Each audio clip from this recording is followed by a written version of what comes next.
¿Qué tal? Buen día, ¿cómo se encuentran todos ustedes? Espero que se encuentren muy bien. Pues el día de hoy nos toca ver la clase número 8. Vamos a continuar en el tema que nos quedamos la clase anterior. Estábamos viendo lo relativo a los contratos y su clasificación. Me parece que nos quedamos en lo relativo a los contratos solemnes, como por ejemplo, pues el matrimonio. Bueno, pues vamos a continuar en este tema de los contratos. Este, Vamos a terminar este tema y luego vamos a ver el tema siguiente relativo a el Estado. Entonces, bueno, ¿qué les parece si para dar comienzo a esta clase vamos a realizar una pequeña oración para poner este tiempo en las manos de Dios y que Él sea ayudándonos en todo momento? Bueno, vamos a comenzar. Padre, en el nombre de Cristo Jesús, en este día te damos gracias porque tú nos permites estar aquí de nuevo cuenta eh, para impartir una nueva clase de esta materia de fundamentos de derecho. Te doy gracias por los alumnos que están llevando esta clase y te pido que tú seas ayudándolos en todo momento, dándoles fuerza, dándoles sabiduría, Padre, que ellos puedan retener todos los conceptos que vamos a impartir en esta clase y que les pueda ser de ayuda. En el nombre de Cristo Jesús te pido todo esto, te doy gracias. Amén. Muy bien. Déjenme les comparto la pantalla para que ustedes me vayan siguiendo las diapositivas. Un segundo. Ok. Estábamos viendo lo de los contratos, que son una de las fuentes de las obligaciones y lo dispuesto en la ley, que son actos jurídicos, la clasificación de los contratos según este, atendiendo a las partes que intervienen y el fin o propósito fundamental de su celebración. Y estábamos viendo los contratos consensuales, reales, formales y solemnes. Nos quedamos en los contratos solemnes, que decimos que son los actos que para existir necesitan de ciertos ritos establecidos por la ley. La manera en que exterioriza la voluntad es requisito constitutivo del acto. El, el ropaje con que son cubiertos es parte esencial y su falta motiva la inexistencia del mismo negocio jurídico. Dice, el matrimonio se celebra con formalidades y requisitos específicos previstos en la ley. Pues sí, estábamos poniendo como ejemplo el contrato de matrimonio que debe celebrarse conforme a las formalidades y requisitos que para ello establece la ley. Y ahora vamos a ver los contratos principales y accesorios. Ya vimos un contrato accesorio que es el contrato de prenda. Creo que lo citamos anteriormente. Pero bueno, ahora vamos a ver de qué se trata este tipo de contratos principales y accesorios. Principales. El contrato principal tiene su razón de ser y su explicación en sí mismo. Surge en forma independiente y no es apéndice de otro contrato, pues cumple automáticamente su función jurídico-económica. No requiere la existencia de otro contrato para subsistir. Eh, y en este tipo de contratos, pues los principales, pues su característica es que no depende de la existencia de otro tipo de contrato para que subsista, sino que surge de forma independiente y no, o sea, no da resultado, no tiene lugar como consecuencia de otro. Y para dar un ejemplo, pues podemos citar el contrato de arrendamiento y el de compraventa, pues que no son principales y no son accesorios, o sea, pues se celebran estos contratos en forma independiente, sin que para que pueda tener lugar este tipo de contratos sea necesario la existencia de otro contrato que a su vez dé surgimiento al contrato de arrendamiento o compraventa. Y ahora vamos a ver los contratos accesorios. El contrato accesorio no tiene existencia independiente. Se explica referido a otro contrato del cual es apéndice. Solo se justifica como parte complementaria de otro acto. Entonces, en los contratos accesorios tienen aquí como característica que surgen como consecuencia de la celebración de un acto contractual diverso. Y como ejemplos podemos establecer o decir los que es el contrato de prenda, el de fianza o el de hipoteca. El de prenda, pues como ya lo hemos establecido anteriormente en el ejemplo que dimos en clasificaciones anteriores, pues el contrato de prenda se usa o tiene lugar como resultado o como consecuencia de que se garantiza un adeudo con la prenda. Habíamos citado, me parece, el ejemplo de un contrato de otorgamiento de crédito para obtener un automóvil. Entonces, en ese tipo de contratos, usualmente los bancos, em, ahí mismo se celebra también un contrato de prenda donde se establece que para garantizar el adeudo se otorga en prenda el vehículo que se adquiera con el crédito automotriz que se otorgue. Entonces, ahí vemos como el contrato de prenda tiene lugar, o sea, es accesorio porque no podría ser independiente, porque es necesario que exista un adeudo que garantizar para que pueda dar surgimiento a la prenda y que con esa prenda se garantice ese adeudo. Entonces ahí vemos el carácter de accesorio del contrato de prenda. Otro ejemplo es el contrato de hipoteca. Este donde lo podemos ver, usualmente se ve en los contratos también donde se otorga un crédito, pero en donde se otorga un crédito por el banco donde la cantidad es una cantidad considerable. Entonces, para garantizar ese adeudo, por decir, si se otorga 1 millón de pesos como crédito, el banco otorga 1 millón de pesos a una persona física. eh, Usualmente para garantizar ese adeudo se otorga una garantía hipotecaria. ¿En qué consiste esta garantía hipotecaria? Que se traba un gravamen en un inmueble con el cual se va a garantizar el adeudo que se está, que se va a adquirir. Esto quiere decir que con este inmueble, en dado caso que llegue a haber un incumplimiento en el pago del adeudo, pues se garantiza este mismo con este inmueble y se trabaja sobre este una garantía hipotecaria, que pues esta garantía se ejecuta y con la ejecución de la hipoteca pues se garantiza este adeudo, donde en atención al incumplimiento, pues esto ya sería a través de un procedimiento judicial, se pide la ejecución de la hipoteca para garantizar el adeudo. Esto se traduciría o se materializaría a través de la venta del bien otorgado en garantía hipotecaria, y con el producto que se obtenga de esta venta, pues se pagaría el adeudo que se tiene. Entonces ahí podemos ver que este contrato de hipoteca es accesorio porque siempre tiene lugar o surge como consecuencia de que se pretende garantizar un adeudo previo que se encuentra celebrado en un acto contractual diverso, como podría ser un contrato de otorgamiento de crédito. Entonces,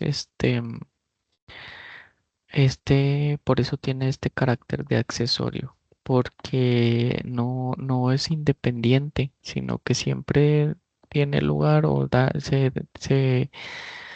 nace este tipo de contratos a raíz de que ya se celebró un contrato previo, como en este caso en el ejemplo de lo que les estoy mencionando. pues para garantizar el adeudo que se obtiene en virtud de la celebración de un contrato de crédito. Y a ver, ahora vamos a ver los contratos instantáneos y de tracto. Aquí es sucesivo. Este está mal ahí la palabra. Tracto sucesivo. Instantáneos. Los instantáneos se forman y deben cumplirse inmediatamente. Se agotan en un solo acto. Su creación y extinción son una sola cosa. Y pues ponemos aquí como ejemplo el contrato de compraventa, porque pues el contrato de compraventa se podría decir, es instantáneo, porque ahí mismo en ese acto, ahí se celebra la compraventa y este, ahí mismo se establece el pago, se precisa cuál es el monto de la operación y se concluye, ¿verdad? Cada parte pues se otorga a lo que se obligó. El vendedor otorga la propiedad del bien y la posesión y el comprador otorga el precio pactado. Entonces, ese sería un tipo de contrato instantáneo. Los contratos de tracto sucesivo son aquellos que se cumplen escalonadamente a través del tiempo, como el arrendamiento y la venta en abonos. ¿Esto qué quiere decir de tracto sucesivo? Que su cumplimiento es a través de un determinado lapso de tiempo. ¿Esto a qué se refiere? Bueno, que por ejemplo en el arrendamiento no se cumple al momento, como en la compraventa cuando se pacta un precio y ahí mismo se paga y se liquida, sino que esto tiene cumplimiento a través o a lo largo de un determinado tiempo, un determinado plazo de tiempo, porque pues los contratos de compraventa, perdón, de arrendamiento, como sabemos, pues se celebran por un tiempo determinado o un tiempo indeterminado. Por tiempo determinado, podemos decir que vamos a poner el ejemplo de que celebramos un contrato de arrendamiento por un año respecto de un inmueble y en todo ese año pues nosotros vamos a estar pagando mensualmente una pensión rentaria a lo largo de todo este lapso de tiempo. Entonces ahí vemos cómo se cumple, su cumplimiento es de forma escalonada a través del tiempo.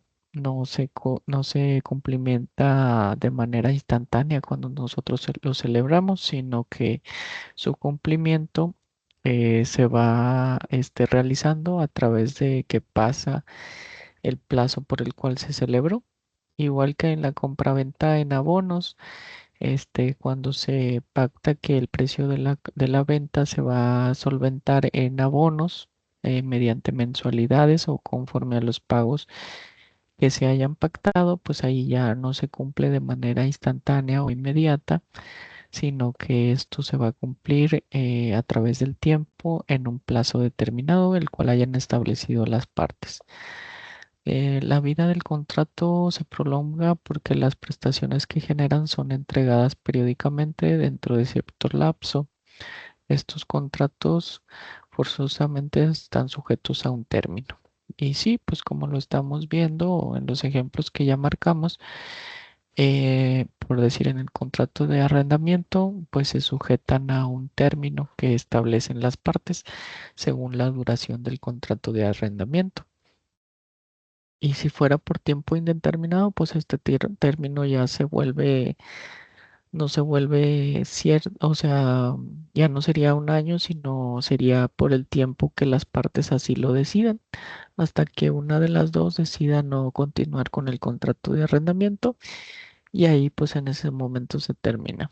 Pero en igual forma, pues no se cumplimentaría en de forma instantánea o en el mismo acto de la celebración del contrato de arrendamiento, sino que su cumplimiento se va realizando a lo largo de cierto tiempo. A ver, contratos nominados e innominados. ¿Cuáles son este tipo de contratos? Contratos nominados. Los nominados son aquellos que están instituidos en las leyes, son contratos reglamentados en el Código Civil u otros ordenamientos legales y sus consecuencias están prefijadas en tales normas generales. Bueno, este tipo de contratos nominados, como lo estamos viendo aquí, son los que están establecidos en la ley. Por ejemplo, en ámbito de contratos civiles, pues en el Código Civil. Pues por lo general, pues ahí en el Código Civil viene establecido el contrato de compraventa, de hipoteca, de comodato, de arrendamiento, de donación. Vienen establecidos todos esos tipos de contratos y vienen también ya prefijados ya dispone cuáles son las consecuencias eh, de la celebración de este tipo de contratos, si uno incumple, cuáles son las obligaciones de cada parte, cuestiones de ese tipo ya vienen establecidas en el dispositivo legal, que en este caso sería el Código Civil, pues de cada estado o en el Código Civil Federal. Los innominados, los contratos innominados son los contratos no instituidos en la ley, son los que las partes diseñan originalmente para satisfacer sus intereses y necesidades particulares. Los contratos innominados tienen la misma fuerza legal y se rigen por las normas del contrato nominado con el que tenga mayor semejanza, así como por las reglas generales de los contratos. Entonces, los contratos innominados, pues son, podríamos decir, los que no están así catalogados o dispuestos en la ley, sino que estos contratos, este tipo de contratos, pues surgen a raíz de la voluntad de las partes y son creados para satisfacer las necesidades que estos tengan y las necesidades e intereses de los particulares. Pero esto no quiere decir que pues se vayan a regir por lo establecido en la ley, derivado de que no estén previstos en esta, sino que su regulación pues tiene que estar regida por la norma que más se le parezca. Y entonces en ese sentido pues se van a regular por las disposiciones de la ley respecto de las que mayor se asemejen. Entonces, estos son los contratos nominados e innominados. Y ahora vamos a hablar de unos de los diversos contratos en específico, mismos que están establecidos en la ley. Vamos a decir que pues son nominados. En primer término, vamos a hablar de la compraventa. Pues este contrato me imagino que sí. La mayoría de nosotros ha oído escuchar de ellos. El contrato de compraventa. Dice, el contrato de compraventa es indiscutible el que tiene mayor importancia entre los de su clase. En primer lugar, porque se trata del contrato tipo de los traslativos de dominio. ¿Qué quiere decir traslativo de dominio? O sea, que se transmite la propiedad de un bien y además porque constituye la principal forma moderna de adquisición de riqueza. Es decir, tanto en función jurídica como económica, debe merecer un estudio especial. Bueno, pues este tipo de contratos pues es el más común que vemos dentro del diario acontecer de la sociedad. Este, quien no ha oído escuchar de un contrato de compraventa, podemos verlos en cuestiones de compraventa cuando se realiza la compraventa de un bien inmueble, como es una casa, y también lo podemos ver o si nosotros ponemos atención, lo podemos ver diariamente en las compras que hacemos en las tiendas de conveniencia, pues esos también son contratos de compra-venta porque pues se adquiere un bien a cambio de una contraprestación que es el pago de una suma en dinero, como cuando por decir vamos al Oxxo o a la tiendita de la esquina y ahí sí, ahí hacemos una operación de compra-venta. Este No lo hacemos como sería con una casa, ¿verdad? O un bien inmueble que se hace en escritura pública o en un contrato privado, sino que lo hacemos, por decir, sería de manera verbal, porque pues nosotros vamos y tomamos el producto de la tienda y vemos el precio y pagamos ese precio por la cosa y ya se nos entrega o transmite, es traslativo de dominio, o sea, pues se transmite el dominio de ese bien, de ese objeto, porque pues nosotros lo vimos, nos interesó ese objeto, vimos el precio, estuvimos de acuerdo y cómo se perfecciona, pues es cuando se hace la transacción, este, ahí ya se realizó una compraventa. Pero pues muchas de las veces pues no lo tomamos en cuenta porque son actividades que nosotros realizamos diariamente, y no lo vemos así, pero pues en realidad ahí estaríamos hablando de un contrato de compra-venta. Y pues sí, pues podemos dar en compra-venta o adquirir pues todos los bienes que se encuentran en el comercio. Salvo aquellos que estén prohibidos por la ley o que no se permita comerciar con estos, pues de todo bien o objeto podemos hacer o este se puede celebrar una compraventa de vehículos, de casas, de ¿cómo se puede decir? De artículos de consumo, de pues de todo ese tipo de objetos. Entonces, esto, a grandes rasgos, pues esto es la compraventa. Definición dice, se define como el contrato por virtud del cual una parte llamada vendedor transmite la propiedad de una cosa o de un derecho a otra, llamado comprador, mediante el pago de un precio cierto y en dinero. Pues sí, esencialmente pues eso es la compraventa, es cuando una parte vendedor transmite la propiedad de una cosa a otra, a un comprador y este comprador a su vez se obliga a realizar el pago de un precio cierto y en dinero. Y dice, este contrato se perfecciona por el consentimiento de las partes respecto del precio de la cosa y desde entonces obliga a los contratantes, aunque la cosa no haya sido entregada ni el precio satisfecho. En este tipo de contratos, pues se perfecciona con el simple hecho de haberse fijado cuál es la cosa que se va a comerciar o transmitir, perdón, o vender y se haya establecido el precio por las partes. Entonces, desde ese momento, pues ya se perfecciona ese contrato y surge, tiene nacimiento, aunque el precio eh, no se haya otorgado ni la cosa se haya transmitido. Entonces, esa característica tiene este tipo de contratos de compra-venta. Ahora vamos a ver lo relativo al contrato de permuta.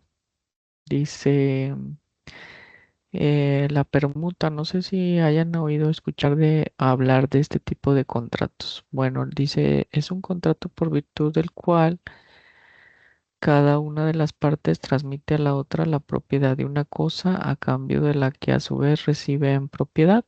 O sea, es más que nada pues como un trueque, podríamos decirlo así, que no, a diferencia de la compra-venta, pues no se va a pagar un precio en dinero, sino que es una transacción donde se transmite la propiedad de una cosa a cambio de otra. Y dice en la permuta no existe precio si en un caso sino en un caso excepcional. Bueno, sí, es lo que les decía. Aquí en este tipo de contratos, a diferencia de la compra-venta, donde sí se establece un precio por la operación, aquí no hay precio porque lo que se va a dar a cambio, pues es otro eh, objeto en propiedad. En la permuta no existe precio, sino en un caso excepcional. Lógicamente no se aplican las reglas relativas a las obligaciones del comprador que consisten fundamentalmente en pagar el precio cierto y en dinero. Dice, la permuta sigue todas las reglas de la compraventa, excepción hecha de las relativas al precio, es decir, en cuanto a la transmisión del dominio y a las obligaciones del vendedor, se aplica el sistema de la compraventa. Cada permutante se reputa vendedor en lo que se refiere a las obligaciones de transmitir el dominio, entregar la cosa y garantizar una posición pacífica, responder de los vicios o defectos ocultos y del saneamiento para el caso de evicción. Entonces aquí pues cada permutante adquiere el carácter de vendedor porque cada uno a su vez tiene la obligación de transmitir el dominio de la cosa, entregar la cosa, garantizar la posesión pacífica y responder de los vicios o defectos ocultos del saneamiento para el caso de evicción. Bueno, estos vicios ocultos son pues ya consecuencias que se ven ya una vez celebrado el contrato, cuando el bien trae algún desperfecto o que impide su uso o cuestiones relativas, entonces aquí el permutante pues tiene que responder respecto de esas cuestiones, respecto de su otro permutante. Entonces, como podemos ver aquí, la permuta es la transmisión, podríamos decir lo que es un trueque, podríamos llamarlo así. Ya ven que en los trueques pues se cambiaban objetos por otro objeto y no así antiguamente, ¿verdad? Y no así se pactaba un precio. No se trataba en sí de una compraventa, sino que pues es una permuta que es nada más y nada menos que la transmisión de la propiedad de una cosa a cambio de la que a su vez recibe en propiedad, de la transmisión de cosa por cosa. Ahora vamos a ver el contrato de arrendamiento. El arrendamiento es uno de los contratos que tiene mayor importancia tanto como teórica como práctica por los problemas que suscita, por su reglamentación minuciosa en el código y por su constante aplicación en la práctica. Entonces, el contrato de arrendamiento, pues yo creo que sí, muchos hemos hablado, hemos oído hablar de este tipo de contratos que pues son de los más comunes que se celebran dentro de la sociedad. Pero a raíz de eso, que es un contrato muy común, pues su regularización ya está, podríamos decirlo así, es muy minuciosa en la legislación, en este caso el Código Civil. Ahí en esta legislación, en el Código Civil, por decir, del Estado de Nuevo León, ya se encuentra regulado de una manera muy pormenorizada este tipo de contratos. Ya se encuentran previstos diversos supuestos que pueden surgir, inconvenientes, o la mayoría de los supuestos que se pueden dar en la celebración de un contrato de arrendamiento. Esto derivado de que pues es muy común este tipo de contratos y al ser tan común pues surgen con más frecuencia ciertas como podremos decirlo así, ciertas situaciones que pues a raíz de lo común de este tipo de contratos pues ya se encuentran previstas en la ley y no es necesario acudir a otra legislación o ver en la doctrina o en la jurisprudencia para resolver una situación que se suscite dentro a raíz de la celebración de un contrato de arrendamiento, sino que esto pues ya se encuentra muchas de las veces previsto en la ley. Entonces dice, se define el arrendamiento como un contrato por virtud del cual una persona llamada arrendador concede a otra llamada arrendatario el uso o goce temporal de una cosa mediante el pago de un precio cierto. Entonces, a grandes rasgos, pues esto es así se define como un contrato de arrendamiento. Es el contrato por virtud del cual el arrendador concede al arrendatario el uso o goce temporal de una cosa mediante el pago de un precio cierto. En el contrato de arrendamiento puede celebrarse por tiempo determinado y por tiempo indeterminado. Por tiempo determinado es cuando al celebrarse el contrato se establece que se va a arrendar el bien objeto del mismo durante cierto tiempo. Pongamos el ejemplo de un año, pero hay contratos que se vuelven por tiempo, que se celebran por tiempo indeterminado. y su celebración va a tener vigencia o tienen vigencia este tipo de contratos por un tiempo que no está establecido, o sea, ya es un tiempo indeterminado. ¿Y cómo llegaría a su fin este tipo de contratos? Pues se llega a su fin a través de que se manifieste la voluntad de una de las partes de no seguir con este contrato, de darlo por terminado.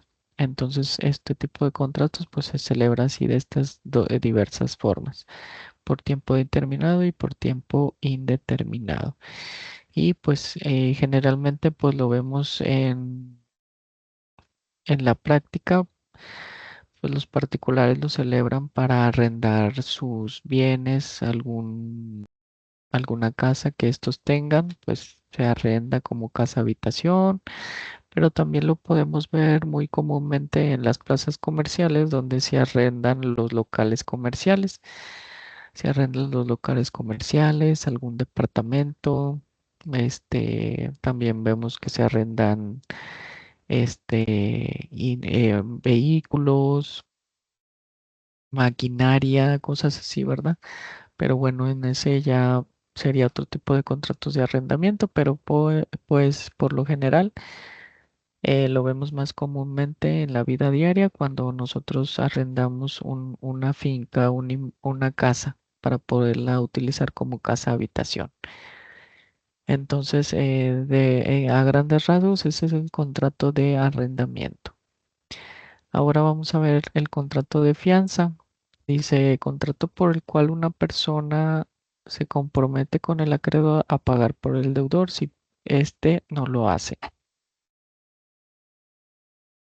Es necesario completar esta definición indicando el carácter accesorio del contrato de fianza, por ser fundamental para las relaciones jurídicas que engendra, y precisar qué es lo que se obliga a pagar el fiador en caso de incumplimiento del deudor.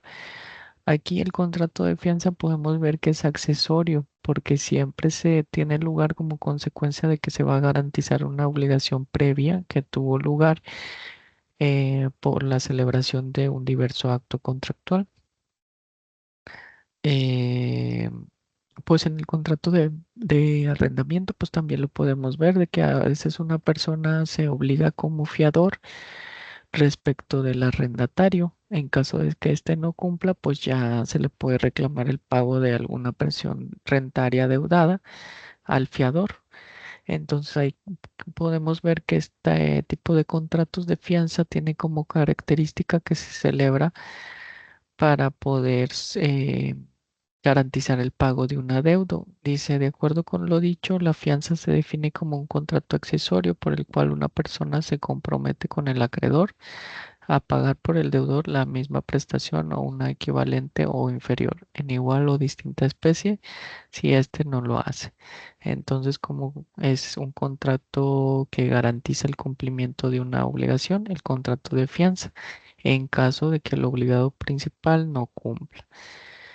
Este, entonces, esa sería la característica de que en caso de que no cumpla, pues ya el fiado, quien se obligó como fiador, pues ya está obligado a pagar este tipo de la contraprestación que se obligó el obligado principal. Pues lo podemos ver, como ya les dije, en el contrato de arrendamiento, pues también en algún contrato de crédito. Este, También podemos ver que existen instituciones afianzadoras a las cuales nosotros podemos acudir para que nos otorguen una fianza, y esto lo vemos más o menos o particularmente en los contratos cuando hay contratos de obra que pues las empresas que lo celebran pues buscan garantizar la obra o este tipo de construcciones a través de una fianza que en ocasiones, bueno, que esta fianza va encaminado a garantizar algún daño o perjuicio que se ocasione por el incumplimiento de la obra. Entonces se otorga esta fianza y ya se indemniza ahí también lo podemos ver que tiene lugar este contrato de fianza, pero pues ya son otras cosas ya más encaminadas a la materia de actos de comercio. Generalmente ahí también lo podemos ver. Ahora vamos a hablar del contrato de hipoteca. Dice, la hipoteca es un derecho real que se constituye sobre bienes determinados, generalmente inmuebles enajenables para garantizar el cumplimiento de una obligación principal, sin desposeer al dueño del bien grabado y que otorga a su titular los derechos de persecución, de venta y de preferencia en el pago para el caso de incumplimiento de una obligación. Bueno, como ya lo estábamos viendo anteriormente, cuando vimos los contratos accesorios, que dimos el ejemplo de la hipoteca, pues podemos ver cómo el contrato de hipoteca es un derecho real que se constituye sobre un bien determinado. Que por lo general, pues sí son inmuebles los bienes que se graban con hipoteca. Como ya lo habíamos visto, pues generalmente esto se da en los contratos de crédito que otorgan los bancos. Cuando nosotros sacamos un contrato de crédito para la adquisición de un bien inmueble, una casa habitación, pues ahí generalmente se otorga una garantía hipotecaria eh, eh, donde esta garantía hipotecaria se otorga sobre el bien inmueble que vamos a adquirir. Y ahí esta garantía hipotecaria esencialmente es pues para garantizar el adeudo, que en caso de que nosotros incumplamos con el pago del crédito, este se va a garantizar con el bien dado en hipoteca. ¿Y cómo se garantiza? Pues bueno, se el cumplimiento de la obligación, eh, al nosotros incumplir con las obligaciones, que pactamos, pues se va a va a trabar ejecución sobre este bien que contiene la garantía, sobre el cual se otorga la garantía hipotecaria, para que se busque la venta del mismo y con esta venta pues se pueda realizar el pago o en ocasiones pues se adjudica el acreedor este bien y ya con eso queda solventado el adeudo. Entonces, este tipo de contratos es para garantizar adeudos y por lo general se otorga en bienes inmuebles que pueden ser enajenables. eh, y pues tiene otra característica que pues al tener esta garantía hipotecaria, pues nuestro derecho es preferente la ejecución de esta garantía respecto de otros gravámenes que se encuentren realizados en fecha posterior al de nosotros.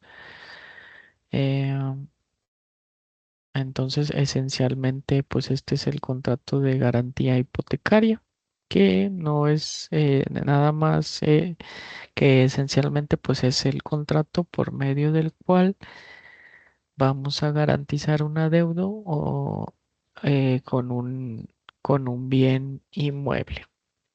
Que pues para ejecutarse esta garantía pues se hace la venta del bien o se adjudica en favor del acreedor y ya con eso queda solventado el pago o el adeudo. Ahora vamos a ver el contrato de mandato.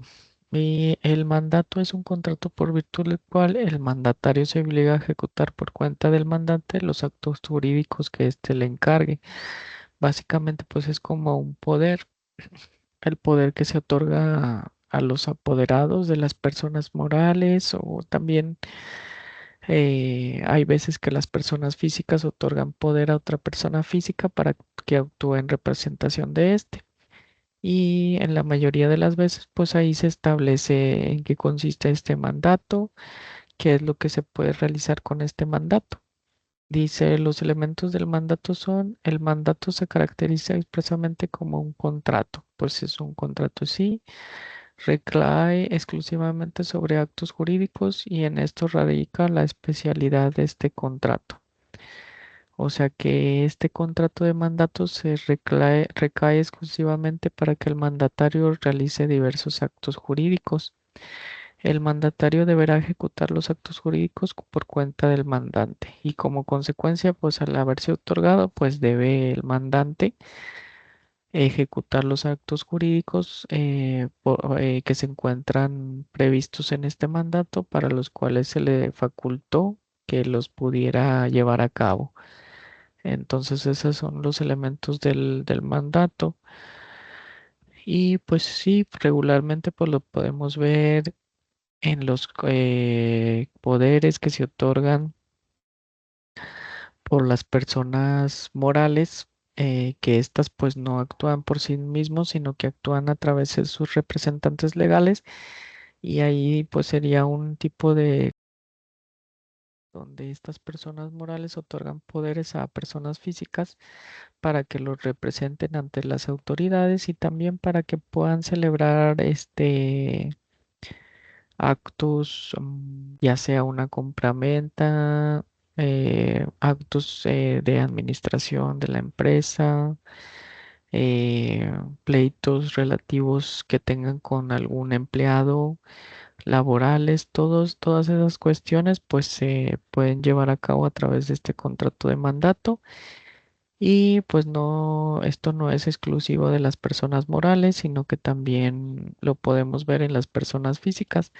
Cuando una persona física pues también puede otorgar poder a otra persona física para que lo represente o para que haga por este o celebre determinado acto, como puede ser que se le otorgue un mandato para llevar a cabo la compra-venta de un determinado bien y nada más para esos efectos va a ser el mandato.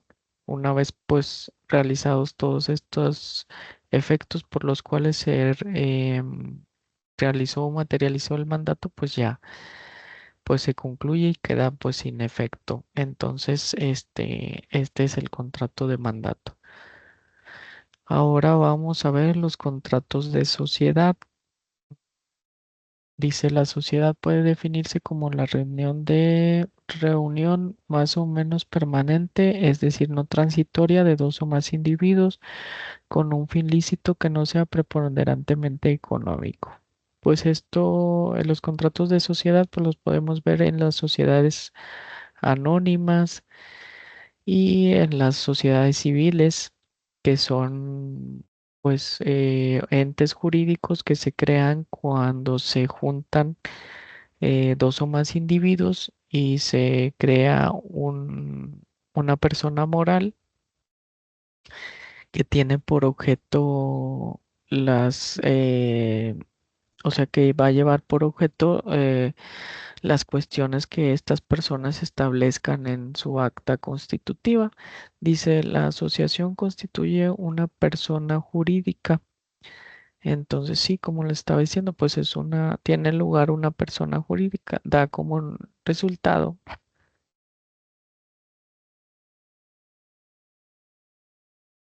Estos contratos de asociación civil dan como resultado que nazca una persona jurídica.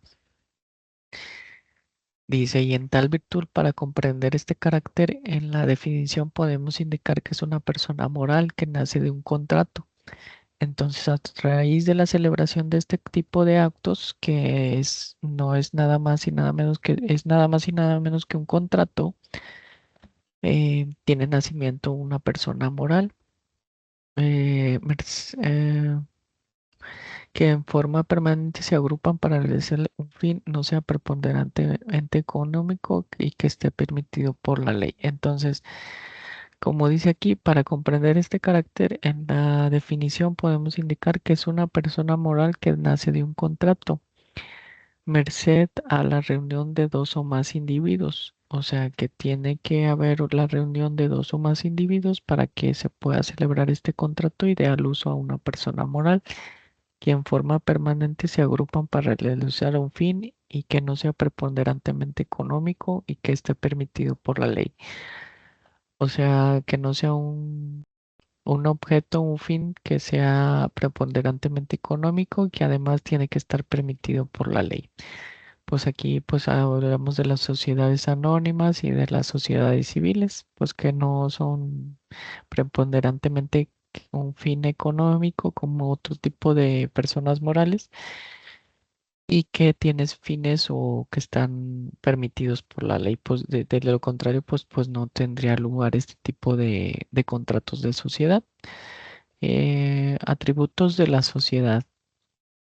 En primer lugar, pues una sociedad es una persona jurídica y tiene lugar esta persona jurídica surge como consecuencia de la celebración de este contrato de sociedad. Constituye una reunión que no sea enteramente transitoria de 12 o más individuos. Aquí muchas de las veces en los contratos de sociedad se establece cuál va a ser el término de duración de la sociedad. Le ponen ahí cierto número de años y ya pues lo pueden ir modificando, ¿verdad? Según las personas que integren esta sociedad, pues pueden realizar sus asambleas y modificar estos estatutos. Realizar un fin común que no sea preponderantemente económico y que esté permitido por la ley. Y pues como otro atributo de los contratos de sociedad es que este tipo de persona jurídico que se va a formar tiene que realizar un fin que no sea preponderantemente económico, o sea, que no sea únicamente para lucrar o que haya una especulación comercial y además este fin pues debe estar permitido por la ley.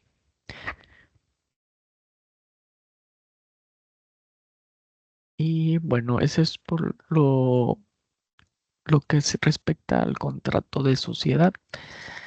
Ahora vamos a ver el contrato de promesa de contrato. Esto es un contrato preparatorio, como ya lo habíamos visto anteriormente en la clasificación o sí, de los contratos. Dice promesa de contrato, antecontrato, contrato preliminar. Son los nombres que se asignan a esta figura jurídica. La promesa es un contrato por virtud del cual una parte o ambas se obligan dentro de cierto tiempo a celebrar un contrato futuro determinado.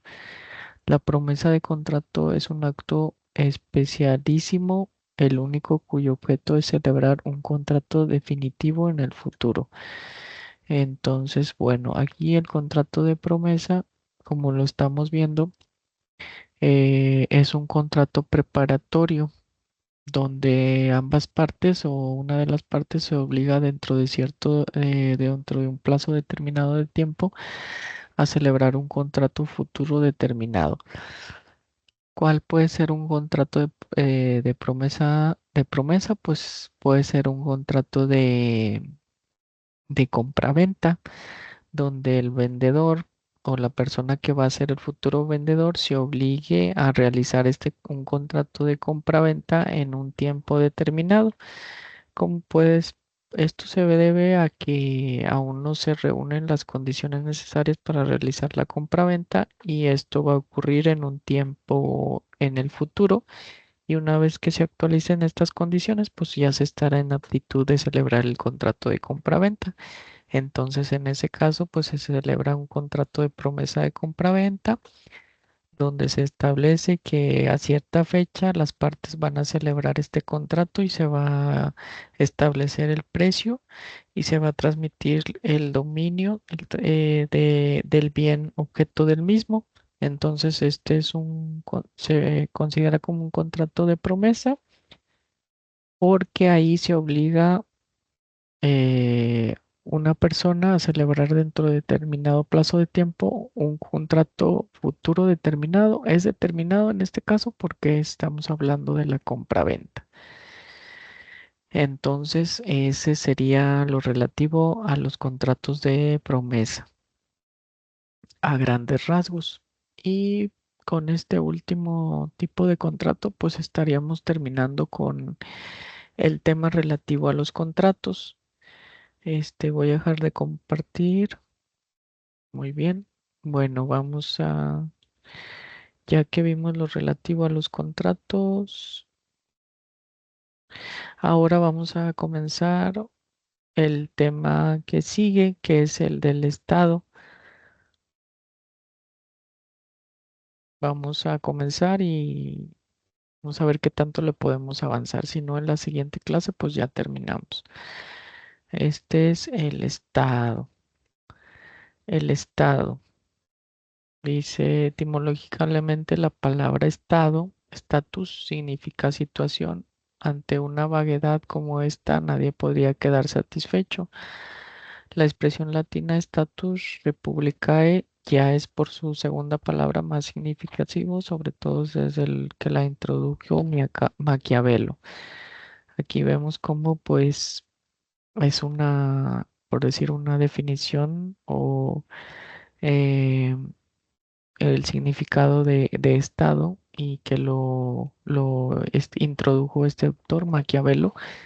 Dice, el Estado se presenta por de pronto como una forma de organización de la vida de los pueblos, susceptible de variedades, en todo caso, por siempre con estructuras formales expresables en una tipificación. No estamos ante una agrupación política cualquiera, sino ante la agrupación política suprema. Pues sí, o sea, el Estado pues es una agrupación que usan pues las naciones para que así se puedan conformar y no es una agrupación política, sino que es la agrupación por la cual o sea, funcionan todas las o la mayor, luego sí, las naciones del mundo se conforman en esto, en un Estado. A ver, vamos a ver. Luis Sánchez Agesta, este autor define descriptivamente al Estado como la organización de un grupo social establemente asentado en un territorio determinado mediante un orden jurídico servido por un cuerpo de funcionarios y definido y garantizado por un poder jurídico autónomo y centralizado que tiende a realizar el bien común. Entonces aquí ya podemos ver una definición más pormenorizada del Estado. Este autor, Luis Sánchez Agesta, lo define como la organización de un grupo social. Vemos cómo las diferentes naciones pues se organizan en estados donde podemos ver que como característica pues cada estado tiene su territorio y además tiene un orden jurídico porque pues no puede haber, tiene que haber un orden para que exista este tipo de organización. Este orden se da a través de que se organizan a través de funcionarios y que podríamos decirlo aquí como en el territorio mexicano o el país de México, pues se organiza el Estado se encuentra organizado en poderes, el ejecutivo, el legislativo y el judicial, que se encargan de garantizar el orden y siempre están encaminados a realizar un fin, un bien común de la sociedad y a través de estos poderes pues se garantiza el orden porque estos poderes ejercen poder sobre la sociedad. Esto no de manera desproporcionada o sin límite, podemos decirlo así, sino que a través de los lineamientos que para ello establecen las leyes. Y es así como pues se organiza el Estado en un territorio determinado y lleva un orden a través del ejercicio de diversos poderes que, que realizan un fin o un bien común para la sociedad. Y ahora vamos a ver los elementos del Estado. La definición anterior del Estado pues se descompone en cuatro elementos. Dice un grupo social establemente asentado en un territorio determinado, cuya unidad se seguida en datos anteriores a la específica vinculación política que el Estado representa. Institución monárquica, bueno, aquí podemos ver que, bueno, sí hay diferentes estados como México o Estados Unidos, pero pues está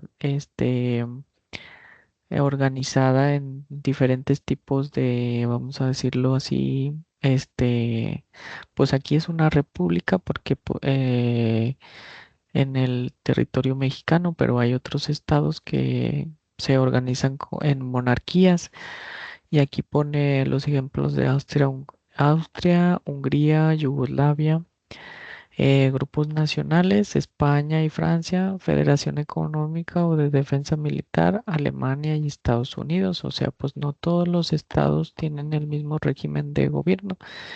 Por ejemplo, aquí en México, pues es una república porque pues tenemos un presidente y están establecidos en los poderes ejecutivo, legislativo y judicial.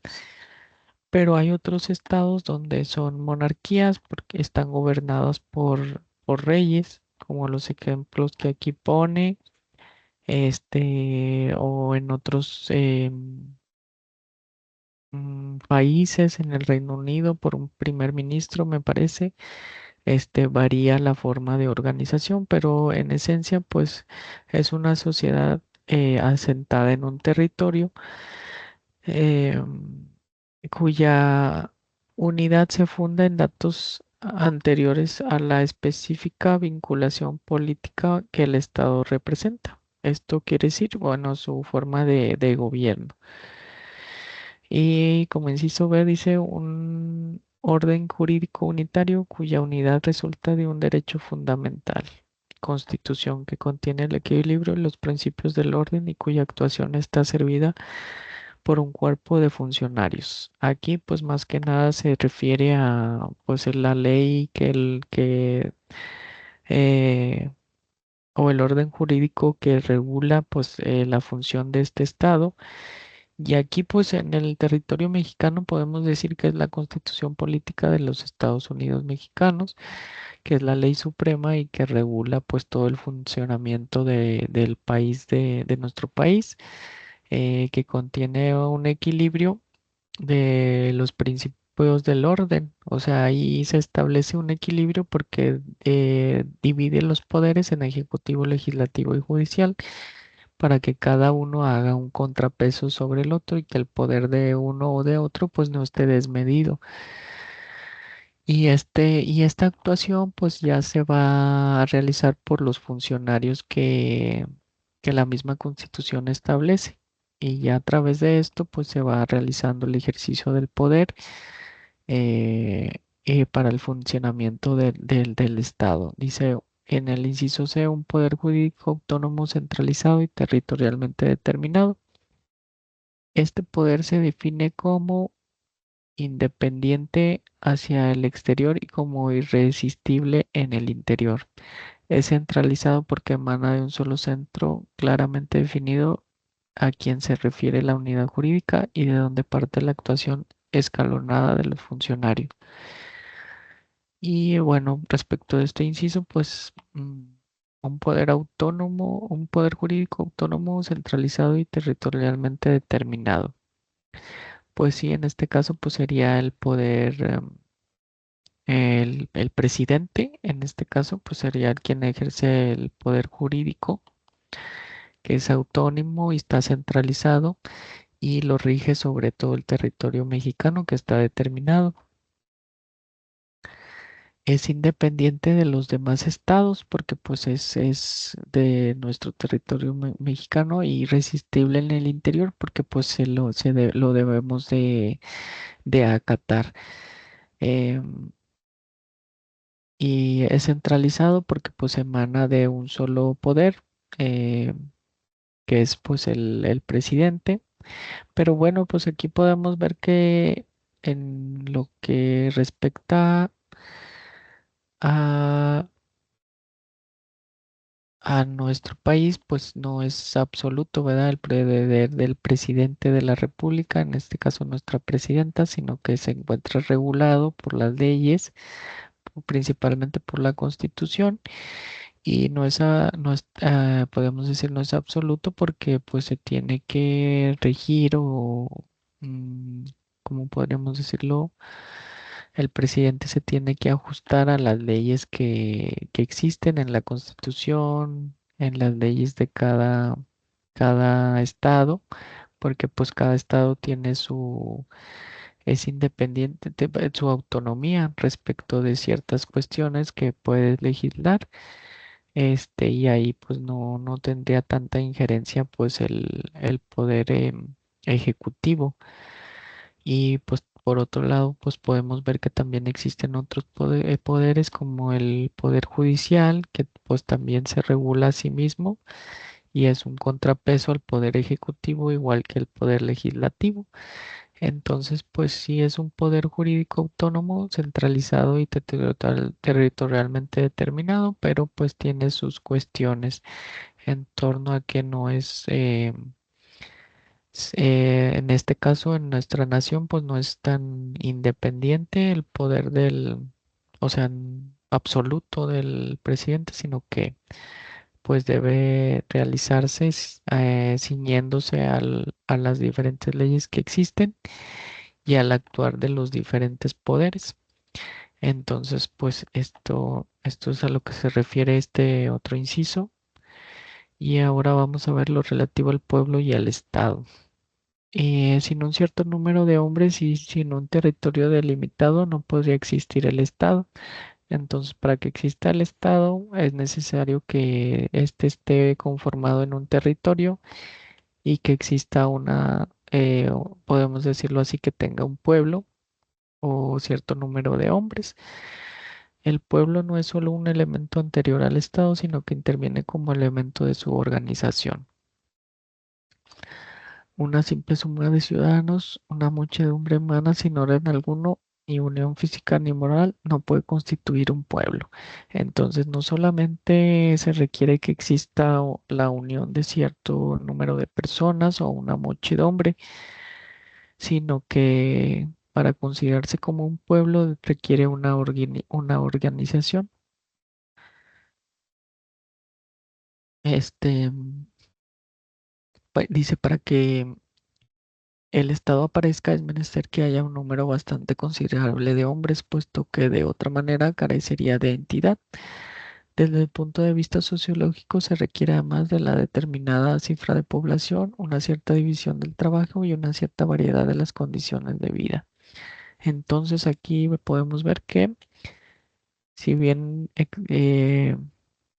el Estado requiere de un pueblo, pues este también debe reunir ciertas características, como por ejemplo aquí pone la división del trabajo y una cierta variedad de las condiciones de vida. Bueno, por el momento vamos a dejarlo hasta aquí en esta clase y ya la clase siguiente vamos a continuar con este tema del Estado y con las y con los temas subsecuentes. Bueno, espero que les haya gustado esta clase. Sin más por el momento me despido. Espero que pues sigan le echando ganas. Ya estamos a final del módulo. Digo, a mitad de módulo. Entonces, pues ya, ahora sí, pues la siguiente clase, pues ya la siguiente semana les voy a estar subiendo el primer examen. Son conceptos básicos de todo lo que hemos estado viendo en esta clase hasta la clase de los contratos. Esta, la del Estado, pues no la vamos a ver o no se tomaría en cuenta en el examen porque pues todavía no la completamos, todavía no la vemos de manera completa. Entonces sería hasta la clase 7 de los contratos. Échenle muchas ganas, estudien. Les voy a subir las diapositivas para que ustedes puedan verlas, consultarlas y ahí usarlas como apoyo para estudiar. Bueno, que tengan una excelente semana. Dios los bendiga y me despido. Hasta luego.